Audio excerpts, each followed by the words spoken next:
Hearing हो गया है और क्या कोर्ट के ऑब्जर्वेशन जो है इसके ऊपर आपको क्या I am satisfied with the court का ऑब्जर्वेशन। सबसे पहले बहुत इंपॉर्टेंट था कि नॉर्थ ईस्ट का जो प्रॉब्लम है वो रेस्ट ऑफ इंडिया से अलग किया जाए, क्योंकि मैंने हमेशा हमारे आसाम के आंसू ने नेसो ने हमेशा कहा, मैं हमेशा we always keep on saying this that the problem of the north east, जो नॉर्थ ईस्ट का प्रॉब्लम है वो रेस्ट ऑफ इंडिया से अलग है।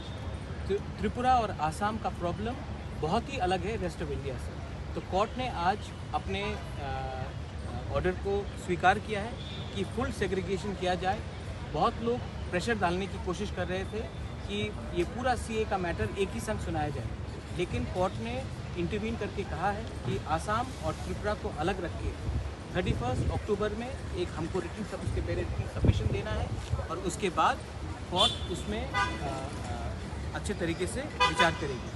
I am very happy that the council from Assam, the council from Tripura have put up a very strong opposition that we do not want to be clubbed with rest of India. The problem of Assam, Tripura, the Northeast is not the same of the rest of India.